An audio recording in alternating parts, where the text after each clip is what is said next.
अब प्रभु, अब जब चुनाव हारिएगा तो और क्या करेंगे? थोड़ी ये मानेंगे कि खुद कितना भ्रष्टाचार किया, खुद कितनी हिंसा की है। और ऐसे में देखिए, जब तक आपकी सोच, आपकी नीति स्पष्ट नहीं होगी तो ये इस तरीके के परिणाम आते ही रहेंगे। एक तरफ आप एक गठबंधन बनाते हैं, उसी तरफ उसी गठबंधन के घटक दलों को आप लोग हराने का काम करते हैं। एनडीए जब एकजुटता के साथ आगे बढ़ती है तो हम लोग हर राज्य में एक दूसरे का साथ समर्थन करने का हम लोग कार्य करते हैं। पर आप देख लीजिए, केरला जैसे राज्य में, जहाँ पे एकमात्र राज्य जहाँ पे लेफ्ट की सरकार बाकी रह गई थी, वहाँ पे किसने हराने का काम किया? इंडिया अलायंस के ही दूसरे घटक दल ने ना। इंडिया अलायंस में लेफ्ट की भी पार्टीज़ हैं, ये कांग्रेस भी है। एक दूसरे को ही ये लोग हराने का ये लोग काम करते हैं। तो ऐसे में जब आपकी सोच स्पष्ट नहीं होगी, आपका गठबंधन ईमानदार नहीं होगा, एक दूसरे के साथ भय और भ्रष्टाचार के माध्यम से आप सोचिएगा कि देश की जनता को आप मूर्ख बनाते रहेंगे, ये संभव नहीं होने वाला। देखिए, ये पहली बात तो ये चिंताजनक है। एक बार फिर से इस तरीके से बिहार में जिस तरीके से पुल गिरने की घटना हुई है, ये कहीं ना कहीं हमारे प्रदेश को एक गलत दृष्टि में देश दुनिया के सामने प्रस्तुत करने का काम करता है। जांच का भी विषय है, कौन ऐसे दोषी हैं। जो जानकारी प्राप्त हो रही है, 2001 के आसपास इस पुल का निर्माण हुआ। उस वक्त जो लोग सत्ता में थे, क्या वहाँ पे कुछ भ्रष्टाचार हुआ? क्या इसके रख रखाव में किसी तरीके की लापरवाही हुई? कल मुख्यमंत्री जी ने इसको लेकर बैठक की है और मैं मानता हूँ कि जो भी दोषी हैं, आज की तारीख में बिहार में मेरे प्रधानमंत्री नरेंद्र मोदी जी के सोच वाली सरकार है। ऐसे में अगर कहीं पे भी भ्रष्टाचार हुआ है या लापरवाही हुई है, ऐसे कोई भी अधिकारी या किसी भी दोषी को बख्शा नहीं जाएगा, ये विश्वास दिलाता। मैं मानता हूँ कि यकीनन ये 5 राज्यों के परिणाम अपने में ऐतिहासिक हैं, जहाँ एक तरफ बंगाल जैसे राज्य में भारतीय जनता पार्टी के नेतृत्व में अब सरकार बनने जा रही है, एक ऐसा किला जिसे विपक्ष मानता था कि कभी ध्वस्त नहीं किया जा सकता। ऐसे में कहीं ना कहीं बंगाल की जनता ने भी ये स्पष्ट संदेश देने का काम किया है कि विपक्ष की जो नकारात्मक सोच है, तुष्टीकरण की, अहिंसा की, भय फैलाने की, उसको नकारने का काम बंगाल की जनता ने किया है।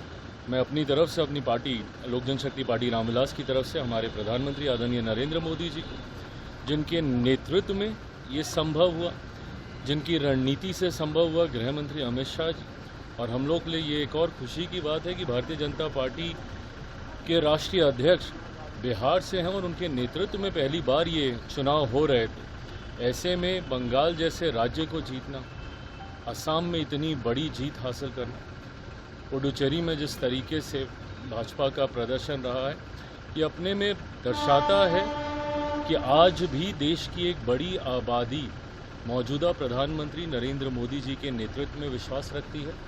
और ये परिणाम कहीं ना कहीं 2029 में होने वाले लोकसभा चुनाव को भी प्रिडिक्ट करने का काम करते हैं। मैं मानता हूं कि पुनः 2029 में लोकसभा में चौथी बार प्रधानमंत्री जी के नेतृत्व में पुनः एनडीए की सरकार बनेगी। जिस तरीके से बंगाल जैसे राज्य भी अब एनडीए की सोच, प्रधानमंत्री की सोच के साथ जुड़ रहा है। दरअसल पश्चिम बंगाल जिस ढंग से भ्रष्टाचार, भाई भतीजावाद और जिस ढंग से पश्चिम बंगाल की डेमोग्राफी बॉर्डर की बदल रही थी, पश्चिम बंगाल के लोगों ने सांस्कृतिक जो राष्ट्रवाद है, जो पश्चिम बंगाल की विचारधारा थी, भारत की संस्कृति को दुनिया में पहुंचाने का काम पश्चिम बंगाल ने किया था। हम नमन करते हैं स्वामी विवेकानंद जी की स्मृतियों को, हम नमन करते हैं श्रद्धेय सुभाष चंद्र बोस जी की स्मृतियों को, और याद करते हैं गुरुदेव रविन्द्रनाथ टैगोर जी को, और हम नमन करते हैं पंडित श्यामा प्रसाद मुखर्जी जी को, जिन्होंने सोचा था कि पश्चिम बंगाल की सांस्कृतिक विरासत जो है वो चिरकाल तक पूरी दुनिया को संदेश देती रहेगी। आज माननीय प्रधानमंत्री नरेंद्र मोदी जी के मार्गदर्शन में, उनके नेतृत्व में देश में कमल पश्चिम बंगाल से लेकर के और साउथ तक में खिला है। मैं पश्चिम बंगाल के लोगों को और जहाँ जहाँ चुनाव हुआ है सभी स्टेट्स के अपने भाई बहनों को बहुत बहुत बधाइयाँ देता हूँ, अभिनंदन करता हूँ। माननीय प्रधानमंत्री जी का बहुत बहुत आभार प्रकट करता हूँ कि आपके नेतृत्व ने देश के लोगों को भरोसे के साथ जोड़ा है। एक तरफ भय था, एक तरफ भरोसा था। लोगों ने भरोसे पर मोहर लगाई है। पश्चिम बंगाल में कमल प्रचंड बहुमत के साथ खिला है। वहाँ के जो पीड़ित लोग थे, दबे कुचले लोग थे, जिनको सताया जा रहा था, उनके साथ खड़े होकर के लड़ाई लड़ रहे थे वहाँ के कार्यकर्ता। और वहाँ के कार्यकर्ताओं ने अपने नेतृत्व के निर्देश पर जिस ढंग से काम किया है, मैं पश्चिम बंगाल के और आसाम के अपने सभी कार्यकर्ताओं का बहुत बहुत अभिनंदन करता हूँ। देखिए, विपक्ष जो है जब हारता है तो इस प्रकार की बातें करता है, जब जीतते हैं तो उनको ये बातें नज़र नहीं आती। ये केवल फेस सेविंग है और विपक्ष की हार इसलिए सुनिश्चित हो जाती है, वो तुष्टीकरण की पॉलिटिक्स करते हैं।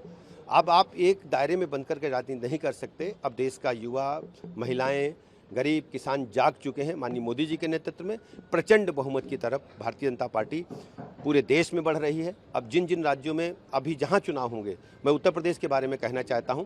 उत्तर प्रदेश में 27 में जब भी चुनाव होगा, आप देखेंगे हम 17 वाला इतिहास दोहराएंगे। प्रचंड बहुमत के साथ पुनः भारतीय जनता पार्टी की सरकार बनेगी। और महिलाओं का आक्रोश, आदरणीय प्रधानमंत्री जी ने अपने उद्बोधन में कल कहा कि महिलाओं के गुस्से ने, महिलाओं के आक्रोश ने तृणमूल कांग्रेस का सफाया किया है। उत्तर प्रदेश में भी समाजवादी पार्टी को महिलाओं के आक्रोश का सामना करना पड़ेगा और उनका इसका हर्जाना भुगतना पड़ेगा। उनको कभी भी माफ देश की और उत्तर प्रदेश की महिलाएं नहीं करेंगे। लेकिन श्री अखिलेश यादव जी को भी वो बतावें कि भारतीय जनता पार्टी का कमल खिलना यानी सुशासन का प्रतीक है, विकास का प्रतीक है, सुरक्षा का प्रतीक है, घुसपैठियों के खिलाफ कार्रवाई का एक संदेश है। और उसमें वो काला दिन देख रहे हैं, उसमें वह पराजय में स्वयं लगता है कि उनकी पराजय हुई है। उनकी पराजय इंतजार करें 2027 में होगी और ममता दीदी और तेजस्वी यादव जी से भी करारी पराजय होगी। लेकिन अभी जो वो बड़बोलापन दिखाते रहते हैं, वो बड़बोलापन न दिखाएं और 2027 का इंतजार करें। उनको भी जनता सैफई भेजेगी, क्योंकि उत्तर प्रदेश में गुंडों का राज नहीं चाहिए, अपराधियों का राज नहीं चाहिए, माफियाओं का राज नहीं। खिसियानी बिल्ली खंभा नोचे। जब चुनाव लोग हार जाते हैं तब इस प्रकार की बात करते हैं। अगर चुनाव आयोग की बात होती तो फिर तमिलनाडु में भी भाजपा का कमल खिलता, केरल में भी कमल खिलता। लेकिन हम तमिलनाडु, केरल में नहीं जीत पाए और जहां हमें जीत मिली है उस जनता का धन्यवाद करते हैं। आगे हम तमिलनाडु और केरल में भी कमल खिलाने के लिए मेहनत करेंगे और जनता का आशीर्वाद मिलेगा तो वहाँ भी सरकार बनाएंगे। ये जरूर है, श्री अखिलेश यादव जी के लिए काला दिन जो शुरू हुआ है वो 2027 में इससे भी काला काला दिन उनको दिखाई देगा। लेकिन अब उनका राजनीतिक भविष्य अंधकारमय है। समाजवादी पार्टी की नैया डूब चुकी है। सैफई 27 से पहले जाएंगे तो अच्छा रहेगा, नहीं 27 के बाद तो जनता भेज ही देगी उनको। दीदी को हार हजम नहीं हो रहा है। 2021 में जब वो जीती थी तो कोई ईवीएम में दिक्कत नहीं, सब सही था। जब 90% से ज़्यादा लोग बाहर आके वोट करते हैं तो इतना बड़ा मैंडेट लूट से नहीं आता है। ये समझ लीजिए कि जिन्होंने कहा कि बीजेपी को झलमुरी खिलाएंगे, अब उनको घर बैठ के सिर्फ झलमुरी खाना चाहिए। मैं ममता जी को 3 सवाल पूछना चाहती हूँ। आप बार बार स्पेशल इंटेंसिव रिवीजन के ऊपर प्रतिक्रिया करते हैं कि 30 लाख नाम गायब है। इलेक्शन कमीशन ने साबित किया कि सिर्फ 8 लाख डिलीटेड जो डुप्लीकेट है या जिसका देहांत हुआ है, ये जो शिफ्ट हुए हैं। 15 बूथ्स में जहां रीपोलिंग होता है वहां आपको आपत्ति होती है। सीआरपीएफ, बीएसएफ के साथ आपको आपत्ति होती है। पोलिंग बूथ एजेंट्स के साथ आपको आपत्ति होती है और वहां अफवाहें पे अफवाहें। जब इलेक्शन कमीशन ने कहा कि सीसीटीवी फुटेज है, वीवीपैट मैच है, 5 ऐसे ईवीएम्स जहां उन्होंने खुलासा किया कि 25,000 जगह पे कोई भी खिलवाड़ नहीं, तो आप क्यों ये स्वीकार नहीं करते हैं कि जनता ने ठान लिया है कि अब आपको घर बैठने का समय आ गया है। आप कभी कभी कहते हैं कि आपको असॉल्ट किया, कभी कभी कहते हैं कि ईवीएम फॉल्टी, कभी कभी कहते हैं ईसी ने गलत काम किया। तो कहीं ना कहीं आपको ये समझना चाहिए कि 92.4% मैंडेट जो वेस्ट बंगाल की जनता है उन्होंने ठान लिया है कि वक्त आ गया है कि आप घर बैठे और झलमुरी खाएं। Didi is unable to digest the fact that she has been defeated so badly. In 2021, when she won, there was no problem with EVMs. 92.4% people came out to vote. This is not a vote or a mandate which is based on loot or any kind of wrong practice. It is a referendum where people have decided that the person who kept talking about jhalmuri should stay home and eat her jhalmuri. She alleges that the SIR deleted 30 lakh names. The Election Commission has proved that only 8 lakh names were deleted, which were duplicated or those who were dead or shifted.